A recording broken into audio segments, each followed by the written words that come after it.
No próximo capítulo da novela Dona de Mim, Cami busca amparo em Léo.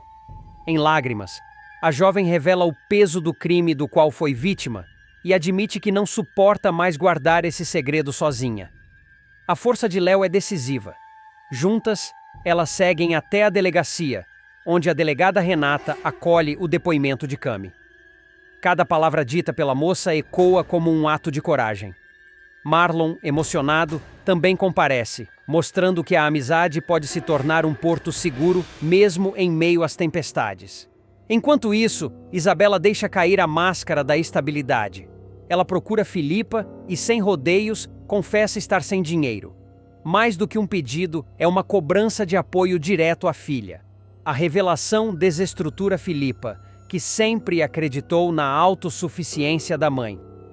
Essa fragilidade exposta abre espaço para novas tensões, principalmente quando Isabela passa a registrar detalhes aparentemente banais.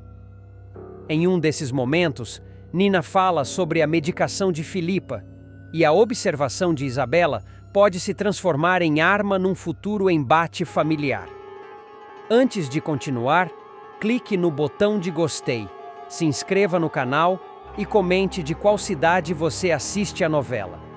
Já na fábrica Boaz, Pan decide alertar Marlon sobre a demissão de Cami. A notícia pesa sobre ele, que logo entende os riscos que esse corte pode gerar não apenas na vida da amiga, mas também no equilíbrio da empresa e da própria família. A tensão se espalha por todos os lados. Paralelamente, Léo e Samuel se enfrentam em uma discussão acalorada sobre Sofia. O choque de opiniões deixa claro que a convivência está por um fio, ameaçando a confiança construída até ali. Em outra frente, Jaque se aproxima de Isabela e expõe suas intenções em relação a Filipa. Com charme e promessas bem ensaiadas, o vilão deixa evidente que suas ambições ultrapassam os limites do afeto.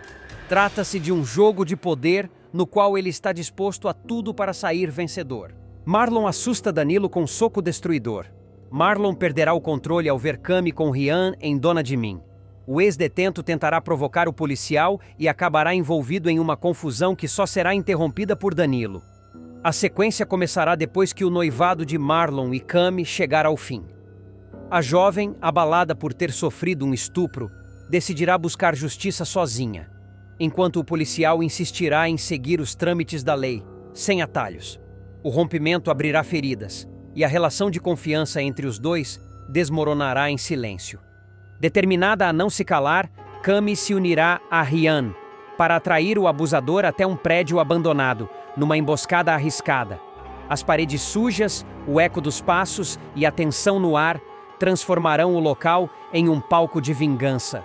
Ali, Rian, nervoso e com a respiração ofegante, apontará uma arma para o criminoso. Mas antes que a tragédia se concretize, Marlon surgirá de surpresa, impondo sua autoridade, rendendo o suspeito e algemando-o. O gesto heróico, porém, não trará alívio. Após o flagrante, Cami pedirá que Marlon omita sua presença durante o ocorrido. Ele, dividido entre a ética e o amor, concordará em mentir no depoimento, ainda que contrariado. Essa decisão arranhará a honra do policial e cavará um abismo entre os dois. A partir daí, a relação ficará estremecida. Cami, já influente nas redes sociais, anunciará que precisa de um tempo. Sua escolha abrirá espaço para que Rian se aproxime cada vez mais, conquistando a confiança da jovem com sua sinceridade e seu jeito imprevisível. A aproximação ficará evidente quando Cami acompanhar Rian nas gravações de um clipe com a rapper Azzi. O beijo encenado entre eles deixará a influencer perturbada, incapaz de controlar os ciúmes. Horas depois, já em clima de cumplicidade, ela levará Rian para casa. Os dois trocarão um beijo intenso, selando o início de um romance. No mesmo dia, Rian a surpreenderá com um pedido oficial de namoro. Cami, ainda machucada, aceitará com ressalvas, preferindo ir com calma. Mesmo assim, o casal celebrará o momento com simplicidade. Comerão cachorro-quente juntos, rindo em plena calçada. De longe, Marlon observará a cena. Seu coração baterá pesado no peito ao ver a ex-noiva com outro. A angústia será tanta que ele correrá para contar à mãe, Jussara. A matriarca reagirá com fúria, incapaz de aceitar o novo romance da jovem. Dias depois, ao ver Cami passar em frente à sua casa, Jussara, descontrolada, jogará água nela com uma mangueira, humilhando-a em plena rua. Molhada, a jovem enfrentará o vexame diante dos olhos de Marlon, que se envergonhará da atitude da mãe. Na sequência, Cami, firme, se secará com as próprias mãos e decidirá encarar o policial. Os dois se envolverão em uma discussão repleta de acusações, lembranças e mágoas. Marlon, tomado pelo ciúme, acusará a ex-namorada de traição, afirmando que ela já nutria sentimentos por Rian antes do fim do noivado. A tensão aumentará quando Rian aparecer e, em tom debochado, provocar Marlon. As palavras atravessarão o ar como flechas. Os dois partirão para o empurra-empurra, ignorando o risco de que a situação fuja ao controle. O clima ficará insustentável e a briga só não se transformará em pancadaria porque Danilo, amigo dos dois, surgirá para separar a confusão. Mesmo contido, Marlon não conseguirá disfarçar sua raiva. Ele se afastará com o sangue fervendo e, sozinho, desabará toda a frustração contra uma parede, descarregando um soco tão destruidor que assustará até o próprio Danilo, que ficará sem reação diante da explosão de fúria do policial. O eco desse soco marcará não apenas a parede rachada, mas também o coração dilacerado de um homem que perdeu a mulher que amava e agora luta contra o próprio descontrole. O soco de Marlon contra a parede reverberará como um trovão. O estalo seco ecoará no beco silencioso, fazendo Danilo arregalar os olhos. "Cara, você tá perdendo o controle", dirá o amigo segurando o braço do policial com firmeza, tentando evitar que ele se machuque ainda mais. Marlon, com os olhos marejados e respiração pesada, afastará a mão ensanguentada, resultado do impacto contra o concreto. "Eu não aguento ver ela com ele, Danilo. Não aguento. Eu lutei tanto por essa relação e agora parece que tudo que fiz não valeu de nada." Danilo tentará acalmá-lo, mas a raiva queima dentro do policial como um incêndio fora de controle. Enquanto isso, Cami chegará em casa trêmula. A cena com Jussara, a discussão com Marlon e a provocação de Rian a deixaram abalada. Mas, ao olhar para o celular, verá uma mensagem inesperada. "Eu tô aqui por você. Não importa o que aconteça." Assinada por Rian. O gesto simples a fará sorrir em meio ao caos. A jovem lembrará do momento em que os dois dividiram o cachorro-quente na rua, rindo como adolescentes, e sentirá o coração balançar. Nos dias seguintes, a cidade inteira comentará sobre o envolvimento de Cami com Rian. Nas redes sociais, vídeos do clipe com Asi viralizarão, colocando o ex-detento novamente nos holofotes. Alguns seguidores apoiarão o romance, outros a criticarão, acusando-a de trocar de namorado rápido demais. Cami, decidida a enfrentar as críticas, fará uma live emocionada. "Ninguém sabe o que eu passei. Ninguém sabe o quanto foi difícil reconstruir minha vida depois da violência que sofri. Eu não devo satisfações a ninguém. E sim, eu tô tentando ser feliz de novo." As palavras terão impacto imediato, rendendo aplausos de fãs que se solidarizam com sua dor. Por outro lado, Marlon acompanhará a transmissão em silêncio, seu rosto contraído de dor. Ele desligará o celular no meio da fala, incapaz de ouvir mais. Em casa, Jussara tentará colocar ainda mais lenha na fogueira. "Meu filho, essa menina não presta. Tá se exibindo com marginal na internet. Você tem que abrir os olhos." Mas o policial, mesmo enciumado, retrucará com firmeza. "Não fala assim dela, mãe. Você não sabe o que tá dizendo." A tensão familiar aumentará. Poucos dias depois, o destino colocará os três frente a frente novamente. Será numa festa de rua, cheia de música, luzes e gente dançando. Cami estará acompanhada de Rian, que a abraçará pela cintura. Quando Marlon aparecer para uma ronda, os olhares se cruzarão. Um silêncio pesado se instalará, como se a multidão desaparecesse. Rian, sempre provocador, lançará uma frase carregada de ironia. "Tá difícil aceitar que perdeu, não é, doutor?" Marlon cerrará os punhos, a veia no pescoço pulsando. Cami, aflita, se colocará entre eles, implorando para que não haja briga. mas o clima será insustentável. Quando a discussão começar a esquentar, Danilo surgirá mais uma vez, pondo a mão no ombro de Marlon. Você não vai estragar sua carreira por causa disso. Respira, cara. O policial dará alguns passos para trás, mas sua expressão mostrará que a luta interna está longe de terminar. Horas depois, sozinho em seu quarto, Marlon encarará o distintivo de policial sobre a mesa. O objeto que sempre simbolizou sua honra, agora parecerá pesar toneladas. Ele se perguntará até onde consegue separar o homem do profissional, o coração do dever. Do outro lado, Rian, confiante, levará Camille para conhecer um estúdio improvisado, mostrando suas novas músicas. A jovem se encantará com a dedicação dele em reconstruir a própria vida, longe do crime. Eu não quero errar de novo, Camille. Eu sei que o passado me condena, mas eu preciso que você acredite em mim, dirá o rapaz, olhando nos olhos dela. Ela, emocionada, apenas assentirá, deixando que o silêncio fale mais do que as palavras. Mas o destino não dará trégua. Uma denúncia anônima colocará o nome de Rian na mira da polícia novamente. E, para a surpresa de todos, será Marlon o designado para investigar. Diante desse novo impasse, os caminhos dos três voltarão a se cruzar, agora em circunstâncias ainda mais explosivas, em que o amor, a honra e a lei se enfrentarão sem piedade.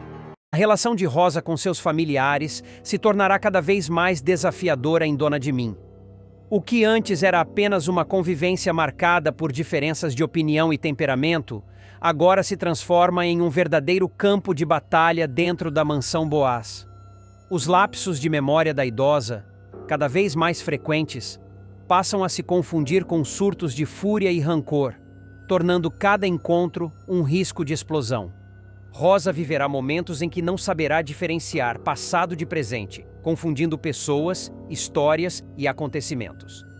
Nessas horas, a dor do luto por Abel e a sensação de abandono se misturam a uma mágoa que ela não consegue superar. A perda da neta Sofia, entregue provisoriamente à guarda de Léo. Para a idosa, isso foi mais do que uma decisão judicial. Foi uma traição do próprio sangue, um golpe no coração e um rompimento daquilo que ela sempre acreditou ser a base de sua vida, a unidade da família Boaz. Mesmo nas situações em que não tem plena noção da realidade, Rosa nunca esquece a mágoa. Ela repete como um mantra: vocês deixaram minha neta ir embora. Vocês permitiram que arrancassem a menina do seio da família. Samuel e Davi, apesar de tentarem explicar, são vistos por Rosa como culpados. Aos olhos dela, os dois não lutaram o suficiente. Não foram homens de verdade para defender a linhagem de Abel. É nesse estado que a matriarca começa a cultivar um rancor profundo contra os netos. E esse rancor cresce como uma sombra. Nos corredores da mansão, os empregados escutam Rosa resmungando sozinha, falando frases desconexas, mas sempre voltando ao mesmo tema. Sofia, a neta arrancada, a criança que deveria carregar com orgulho o sobrenome Boaz, mas que agora, aos olhos dela, foi roubada. A fábrica Boaz, ao mesmo tempo, se vê mergulhada em dívidas que ameaçam levar à falência. Samuel, cada vez mais pressionado, tenta encontrar soluções, mas percebe que não há saída fácil. Ele está sozinho, com a responsabilidade que deveria ser de Jaques, e sem ter para quem pedir socorro. Movido pela lembrança dos conselhos que Rosa sempre deu ao pai, Samuel decide procurá-la. Ele acredita que, mesmo em meio à doença, a avó ainda pode oferecer palavras de sabedoria. Numa noite de silêncio denso na mansão, ele entra no quarto da idosa. Rosa está deitada, olhando fixamente para o teto, como se conversasse com fantasmas invisíveis. Samuel se aproxima, senta-se à beira da cama e desabafa. Vó, a fábrica está quebrada. Eu não sei o que fazer, não sei como pagar as dívidas. Eu tento todos os dias, mas parece que quanto mais eu luto, mais tudo desmorona. Ao ouvir a voz, Rosa lentamente vira o rosto. Seus olhos brilham com uma ternura que Samuel há muito não via. Mas a ternura não é para ele. Na mente confusa da idosa, o rapaz é Abel, seu filho amado. Meu filho! Você sempre foi tão responsável, diz ela, acariciando-lhe a mão. Não desista da nossa fábrica. Você é forte, Abel, você vai conseguir. Samuel tenta corrigir. Sou eu, vó. Samuel. Mas Rosa insiste, cada vez mais emocionada. Não, você é o meu Abel. Eu conheço esse olhar. Você sempre vinha me pedir conselho quando as coisas ficavam difíceis. Eu dizia que você tinha a força do seu pai, e você sempre se erguia de novo. Samuel sente as lágrimas arderem nos olhos. Por alguns minutos, deixa-se iludir pela confusão da avó. É como se tivesse, por um instante, o pai de volta através das palavras dela. A doçura, no entanto, não dura. Basta a lembrança de Sofia atravessar os pensamentos de Rosa para que tudo mude de tom. O rosto sereno da idosa se fecha, os olhos endurecem e a voz se torna agressiva. Mas você me decepcionou, Abel! Grita ela, erguendo-se da cama com uma energia inesperada. Você deixou levarem a nossa menina! Como pôde permitir que uma estranha roubasse a Sofia da nossa família? Samuel tenta se conter. Vó, por favor, a senhora está confundindo as coisas. Mas Rosa não ouve. Ela está mergulhada em um turbilhão de lembranças distorcidas. Para ela, Sofia foi arrancada por causa da fraqueza do filho. E agora, Samuel paga por essa mistura de passado e presente. Você traiu o nosso sangue. Sofia não tem mais o nome Boaz, e isso é culpa sua. Grita, antes de acertar um tapa no rosto do neto. O barulho do tapa ecoa no quarto silencioso. Samuel fica imóvel, atônito, com os olhos marejados. Não era apenas um gesto físico. Era como se o peso de toda a rejeição da avó tivesse desabado sobre ele. Vó, eu não sou culpado, diz com a voz embargada. Nunca vou te perdoar, berra Rosa, tomada pela fúria. Nunca! Samuel dá alguns passos para trás, incapaz de reagir. Ele vê a avó ofegante, com o olhar perdido entre passado e presente, misturando Abel e ele em um só. Então, com o coração despedaçado, sai do quarto sem dizer mais nada. Do lado de fora, recosta-se na parede, tentando segurar o choro. Sente-se esmagado, a perda da irmã, o colapso da fábrica, o desprezo do tio e agora a rejeição da avó. Tudo parece vir contra ele ao mesmo tempo. Davi, que ouvira parte da discussão, se aproxima e tenta consolar o primo. Ela não sabe o que diz, Samuel. É a doença, não é ela. Mas Samuel apenas balança a cabeça. No fundo, ele sabe que, doença ou não, Rosa guarda um rancor verdadeiro. É como se a mágoa fosse maior que a lucidez. Dentro do quarto, Rosa continua murmurando sozinha. Sofia, minha neta, arrancaram você de mim, nunca vou perdoar. Enquanto isso, os problemas da Boaz continuam a crescer. Samuel descobre novas dívidas deixadas por Jaques, fornecedores que não receberam e processos trabalhistas que se acumulam. O desespero aumenta. A cada novo papel que chega, mais claro fica que a falência é inevitável. Ele tenta encontrar saídas, mas sozinho não consegue. Nem mesmo Davi, que tenta ajudá-lo, tem forças para enfrentar tamanho colapso. E Rosa, que poderia ser seu apoio emocional, agora se tornou sua maior dor. Na manhã seguinte, a mansão Boaz amanhece em silêncio pesado. Samuel mal consegue encarar os próprios reflexos nos espelhos, pois a lembrança do tapa de Rosa ecoa em sua mente como uma ferida que não cicatriza. Davi, preocupado, observa o primo calado no café da manhã. O rapaz sequer consegue tocar no prato à sua frente. Você precisa se alimentar, Samuel. Se desabar agora, a fábrica desaba junto, diz Davi, tentando convencê-lo. Mas Samuel não responde. Apenas levanta-se da mesa e se fecha no escritório. A imagem da avó, irada, continua queimando dentro dele. Enquanto isso, Léo chega à mansão acompanhada de Sofia, que insiste em visitar a vovó. A menina, inocente, não tem ideia do rancor que Rosa carrega no coração. Corre pelos corredores chamando pela idosa, mas é detida por Davi, que teme um novo surto. Léo percebe a tensão no ar. O que houve aqui? Pergunta desconfiada. Davi hesita. mas acaba contando.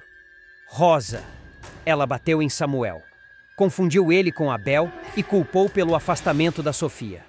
Léo leva a mão à boca, assustada. Meu Deus! E a menina quase entrou no quarto dela agora. A advogada percebe que a situação é ainda mais grave do que imaginava. O estado mental de Rosa não apenas ameaça a própria saúde, como também coloca Sofia em risco. Apesar das tentativas de proteção, Sofia percebe que algo não vai bem. Ao ouvir fragmentos da conversa, a menina insiste em ver a vovó. Ela bate à porta chamando baixinho. Vovó, sou eu, a Sofia. Do outro lado, Rosa desperta de um cochilo agitado. Ao ouvir o nome da neta, seus olhos se enchem de lágrimas. Mas quando abre a porta e vê Léo segurando a mão da menina, o rancor retorna. Tiraram você de mim! Grita Rosa apontando para Léo. Essa mulher te roubou! Sofia se assusta e se esconde atrás da advogada, chorando. Léo a protege, mas Rosa, fora de si, continua a acusar. Vocês destruíram a nossa família! Jaques se aproveita da situação. Enquanto a casa mergulha no caos, Jaques observa tudo de longe. O vilão enxerga na fragilidade da mãe uma oportunidade para manipular ainda mais os acontecimentos. Em conversa com Filipa, deixa claro o cinismo. Quanto pior a Rosa ficar, mais fácil será para eu assumir de vez o controle da fábrica. Samuel não vai aguentar o peso. Filipa, ainda dividida entre a razão e a ambição, hesita. Mas sabe que Jaques não mede esforços para atingir seus objetivos. Samuel confronta Léo. Mais tarde, Samuel encontra Léo no jardim. O clima é tenso. Ele, ainda abalado, não consegue conter a amargura. Você conseguiu o que queria, Léo. Agora até a minha avó me odeia por causa dessa guarda. Léo, firme, retruca. Não fui eu quem arrancou Sofia de vocês. Foi a incapacidade de vocês de provar que podiam cuidar dela. Eu só entrei para evitar que a menina fosse parar em um abrigo. Samuel, sem argumentos, apenas desvia o olhar. O ressentimento entre os dois cresce ainda mais.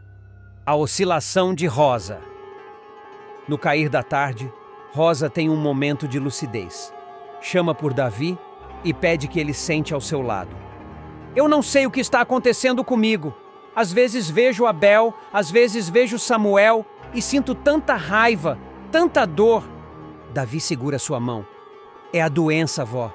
Não é culpa sua, mas a idosa volta a se perder nas lembranças. Começa a cantarolar uma cantiga antiga, que costumava embalar Abel quando criança. Davi se emociona, percebendo que dentro da confusão ainda existe a avó carinhosa que conheceu.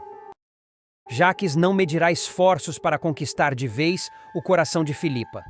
O vilão, cada vez mais envolvido pela ex-cunhada, mergulhará fundo nesse relacionamento, disposto a tudo para transformá-la em sua esposa.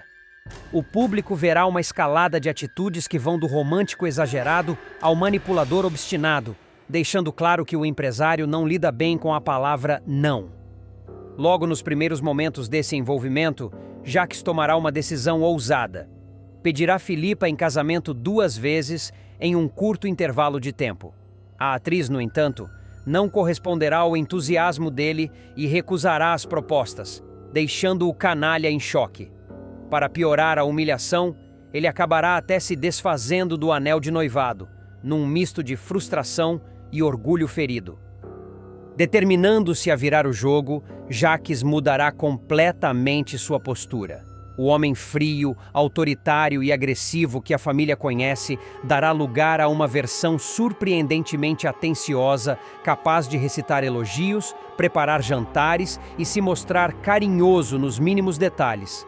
Ele fará questão de acompanhar a atriz em compromissos, elogiar seu talento e, aos poucos, quebrar a resistência dela. O momento mais marcante dessa virada será quando ele preparar uma grande surpresa na mansão. Jaques organizará um espaço especial, quase como um altar, repleto de pôsteres, recortes e registros dos trabalhos de Filipa como atriz.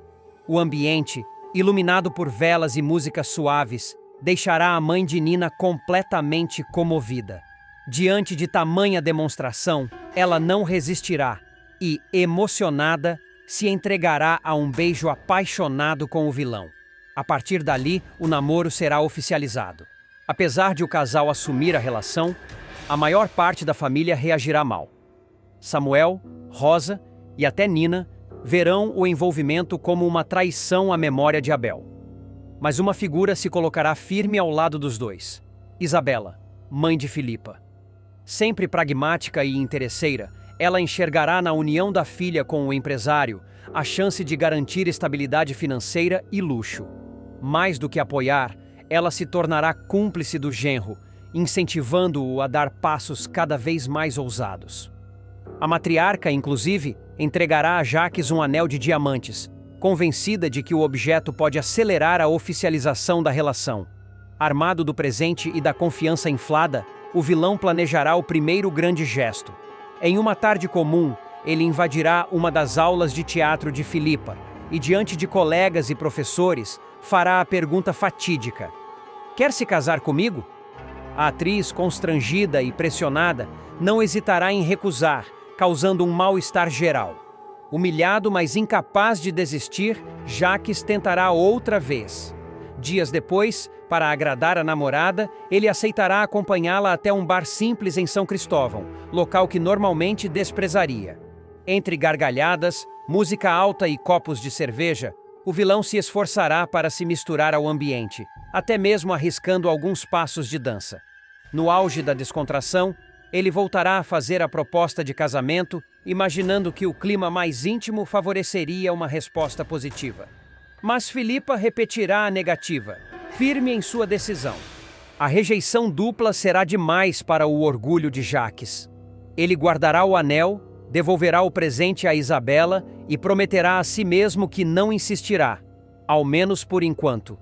Ainda assim, seu olhar carregado de frustração deixará claro que a história entre ele e Filipa está longe de se encerrar e que o vilão é capaz de tramar novas formas de conseguir o que deseja. Jacques não aceitará o não de Filipa como resposta definitiva. O orgulho ferido do empresário se transformará em combustível para um novo plano. Ele começará a agir nos bastidores, mexendo nas peças do tabuleiro sem que a atriz perceba. Se antes apostava apenas no romantismo forçado, agora ele usará a manipulação para encurralar a mulher. O vilão buscará cada vez mais a cumplicidade de Isabela. Juntos, formarão uma dupla perigosa. Enquanto ele usa presentes, declarações inflamadas e jantares luxuosos para convencer Filipa, a mãe dela reforça em conversas privadas que Jacques é a única saída para uma vida confortável. A atriz, pressionada por todos os lados, passará a viver um turbilhão de sentimentos, dividida entre a paixão recém-descoberta e a repulsa pelo controle excessivo do namorado. As armações, no entanto, não passarão despercebidas. Samuel perceberá o brilho diferente nos olhos do tio sempre que olha para Filipa e não esconderá a desconfiança. Em conversas com Léo, desabafará sobre o incômodo de ver a Filipa envolvida com o homem que ele considera responsável pela ruína da família. Rosa também não ficará calada. A matriarca, cada vez mais debilitada, reagirá com dureza ao romance, lembrando a todo instante que Filipa ainda carrega o luto por Abel. Mas nada disso será suficiente para conter a insistência de Jacques. Ele organizará novos gestos grandiosos, levará a namorada a passeios luxuosos, dará presentes caros, bancará viagens inesperadas e até prometerá ajudá-la a retomar a carreira de atriz. Em troca, exigirá apenas uma coisa: o compromisso definitivo. Em uma dessas tentativas, Jacques alugará um teatro só para Filipa. As luzes se acenderão e o palco será tomado por um telão exibindo cenas de novelas antigas em que ela participou. No centro do palco, um buquê de flores gigantescas e o anel de noivado. A atriz ficará emocionada, mas ao perceber os olhares de curiosidade de funcionários e amigos convidados, sua expressão mudará. Mais uma vez ela dirá não. O baque será devastador para Jacques. Ele sairá do teatro transtornado, destruirá parte do cenário e, em seguida, se trancará em seu carro, onde descontará a raiva com socos no volante. A recusa diante de tanta exposição pública será uma ferida que o vilão não aceitará carregar. De volta à mansão, o clima se tornará insuportável. Isabela o pressionará a não desistir, lembrando-o do anel de diamantes que voltou às suas mãos. Jacques, enfurecido, jogará a joia sobre a mesa e dirá que não fará mais papel de ridículo. A mãe de Filipa, calculista, recolherá o anel e jurará encontrar outra forma de dobrar a filha. Enquanto isso, Filipa se afastará por alguns dias. Ela buscará refúgio na casa de amigas e até pensará em retomar trabalhos no interior para respirar longe da pressão da família e do namorado. A atriz sentirá que está perdendo o controle sobre sua própria vida e, diante do espelho, se questionará se ainda é capaz de decidir por si mesma. Mas Jacques não é homem de aceitar derrotas. Ele começará a rondar os passos da namorada, investigará sua rotina e passará a aparecer de surpresa em lugares onde ela estiver. Em um encontro na Praça Central de São Cristóvão, surgirá com um discurso meloso, jurando que não é apenas amor, é destino. Filipa, desconfortável, pedirá que ele lhe dê espaço, mas Jacques apenas sorrirá e prometerá que, em breve, ela mudará de ideia. A obsessão será tanta que Jacques fará questão de se aproximar de Nina. O vilão, que antes mal olhava para a filha de Filipa, começará a mimá-la, levando presentes e passeios, como forma de atingir a mãe. A menina ficará confusa com a súbita atenção e a atriz, pressionada, se verá dividida entre a gratidão e o medo. Nos bastidores da Boaz, o romance virará fofoca. Funcionários comentarão em voz baixa que Jacques está prestes a se casar com a ex-cunhada. Alguns acharão ousadia demais. Outros verão como uma manobra para o empresário consolidar ainda mais poder. A tensão aumentará ainda mais quando Jacques, sem avisar ninguém, aparecer no aniversário de Nina com um presente deslumbrante, um colar caríssimo. Diante da filha e de convidados, ele se ajoelhará outra vez e, segurando o anel de diamantes, fará o pedido de casamento pela terceira vez. O silêncio será sepulcral. Filipa, envergonhada e acuada, olhará para a mãe em busca de apoio, mas Isabela apenas sorrirá em aprovação. O público verá a respiração pesada da atriz, o olhar suplicante de Nina e a frieza calculista de Jacques, que aguardará a resposta como se fosse uma sentença de vida ou morte. O clima de suspense tomará conta do salão e os próximos capítulos revelarão se Filipa terá coragem de dizer mais um não, ou se finalmente cederá à pressão implacável que a cerca. Rian vai se transformar em herói quando a trama explodir em tensão. O ex-detento, acostumado a viver à margem da lei, mostrará que dentro dele ainda pulsa um coração capaz de proteger com unhas e dentes quem ama. Ele não hesitará em enfrentar Ronaldo para salvar Camila das garras do abusador. A cena será brutal, um embate digno de final de campeonato de UFC. Luta corporal, socos certeiros, chutes que ressoam como trovões e um grito que ecoará como desabafo. Batcam, descarrega toda a tua raiva nesse desgraçado. O cenário, um galpão úmido e abandonado, com vidros quebrados refletindo o pouco de luz da lua, servirá como palco de um acerto de contas que o público aguardava com ansiedade. Enquanto o vilão apanha, Rian não apenas bate, ele transforma cada golpe em uma lição, em uma forma de devolver à vítima parte da dignidade roubada. Mais forte, Camila, ele precisa sentir cada lágrima que você chorou. Insiste com os olhos faiscando ódio e compaixão ao mesmo tempo. A vingança não é apenas dele, é da mocinha que viu a própria vida desmoronar.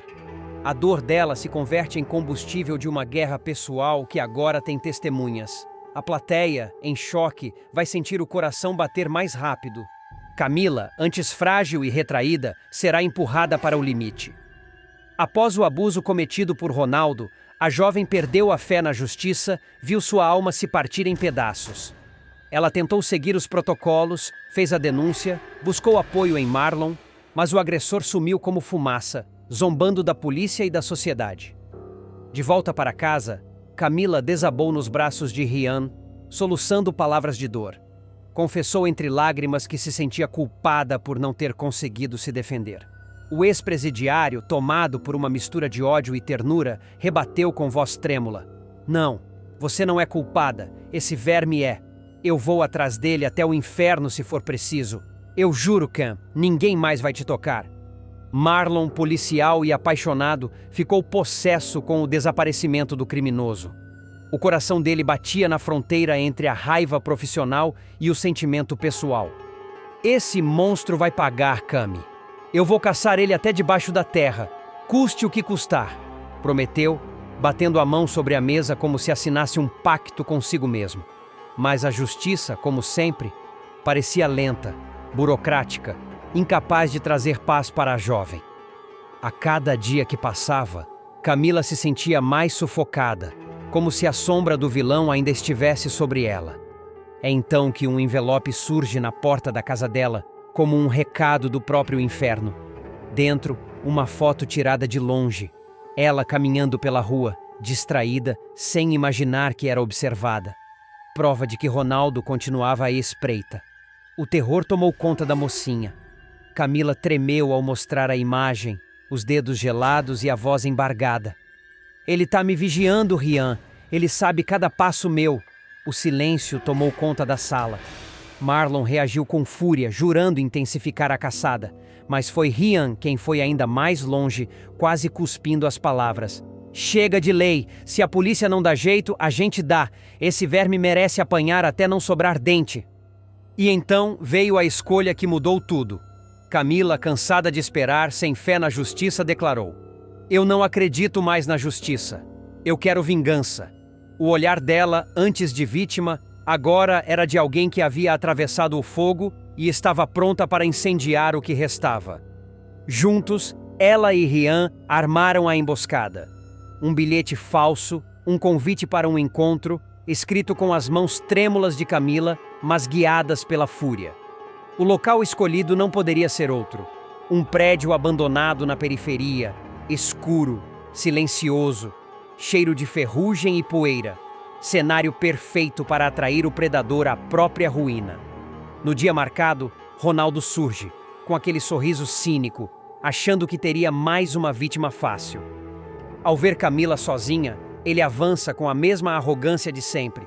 Mas das sombras, como um fantasma vingador, Rian aparece armado, os olhos ardendo em fúria. "Achou que ia sair impune, seu nojento? Hoje você vai aprender que mulher não se toca sem consentimento." O vilão debocha, cuspindo veneno. "Olha só, a princesinha arrumou um cavaleiro armado. Será que ele tem coragem de puxar o gatilho?" A provocação é o estopim. Rian não pensa duas vezes. Avança e derruba Ronaldo com um soco que o faz cuspir sangue. O vilão cai de joelhos, cambaleante, mas a surra continua. Chutes, golpes, o som metálico de ossos contra concreto. Camila observa, tremendo, até que Rian a chama com voz grave. "Bate nele, Cam. Ele merece sentir tudo o que fez você passar." Chorando, a mocinha cria coragem.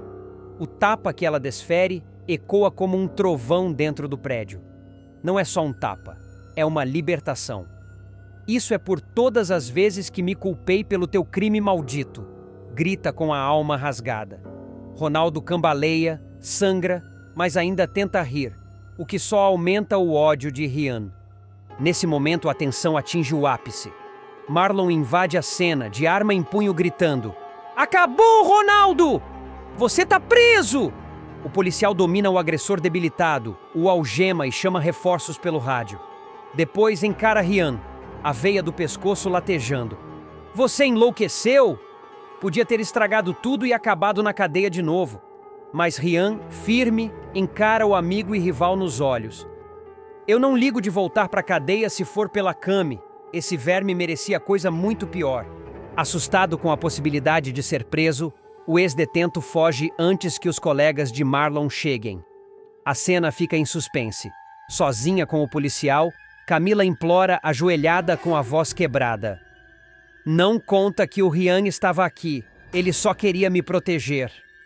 Marlon, dividido entre o dever e o coração, hesita. O uniforme pesava. mas o coração pesava mais. Camila, em lágrimas, insiste. Você é policial, mas também é humano.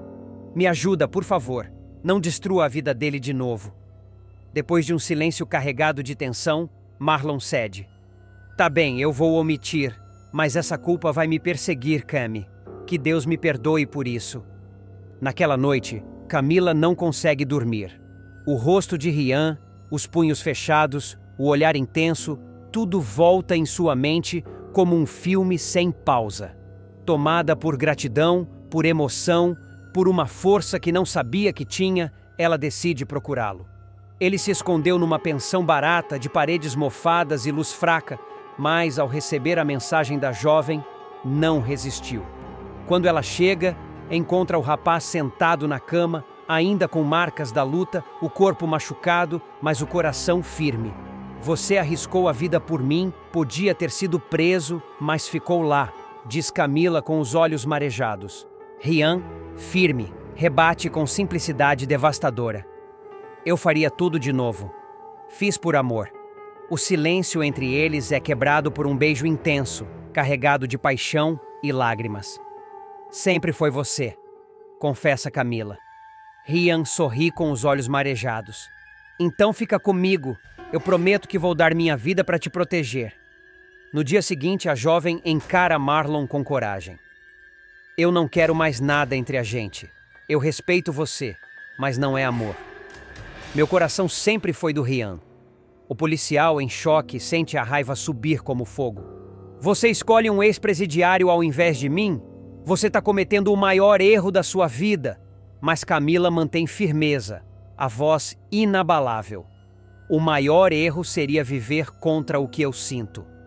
Sai deixando Marlon destruído, quase sem chão. No mesmo dia, procura Rian novamente e diz: chega de fugir, eu quero ficar com você. Ele a beija apaixonado, como se fosse o primeiro e último beijo da vida. Você não sabe como eu esperei por isso, Cami. Camila e Rian, depois da confissão de amor, vivem um raro momento de paz. O abraço deles no quarto simples da pensão contrasta com o caos que os rodeia. Mas essa calmaria dura pouco. Do lado de fora, sombras maiores se formam. O vilão Ronaldo, agora preso e algemado, promete vingança. Do camburão, mesmo ensanguentado, cospe ameaças. Vocês ainda vão me pagar caro. Prisão não me segura. Eu tenho gente lá fora. A frase arrepia até os policiais que o escoltam. Marlon, consumido por ciúmes e frustração, vê sua vida virar um turbilhão. O policial acreditava que seria o herói da história, mas perde Camila para o homem que mais despreza. Em casa, tranca-se no quarto, bate contra a parede e explode em desabafo. Como ela pode preferir um bandido a mim? Eu que sempre estive ao lado dela. O conflito interno cresce como um veneno e ele começa a questionar os próprios limites éticos. Enquanto isso, Camila tenta reconstruir a vida. No trabalho, encara olhares de julgamento, fofocas sussurradas pelos corredores e a pressão de seguir adiante. Mas a jovem já não é a mesma. Carrega em si a cicatriz da dor e a chama da vingança, mas também uma nova coragem. Em uma conversa com Bárbara, sua melhor amiga, solta um desabafo. Eu já fui presa no medo, mas agora não. Se tentarem me calar de novo, vão ouvir a minha voz. Rian, por sua vez, começa a se aproximar da comunidade onde cresceu. O ex-detento, antes rejeitado, conquista respeito ao ser visto como protetor. Crianças o seguem pela rua, vizinhos comentam seu ato de coragem e até antigos rivais se rendem à ideia de que ele não é mais apenas um ex-presidiário, mas um homem disposto a mudar. Ainda assim, os fantasmas do passado não o deixam. Em diálogos internos, confessa para si mesmo: será que um dia eu vou ser digno dela? Ou sempre vou carregar essa marca de bandido? O destino, no entanto, prepara uma reviravolta ainda maior. Uma ligação anônima chega a Camila. Do outro lado da linha, uma voz feminina avisa em tom gelado: você mexeu com gente perigosa. Ronaldo não estava sozinho. Se prepara, porque a caçada só começou. Camila sente as pernas tremerem. Rian, ao ouvir, fecha os punhos prometendo: se ele tem aliados, eu vou derrubar um por um.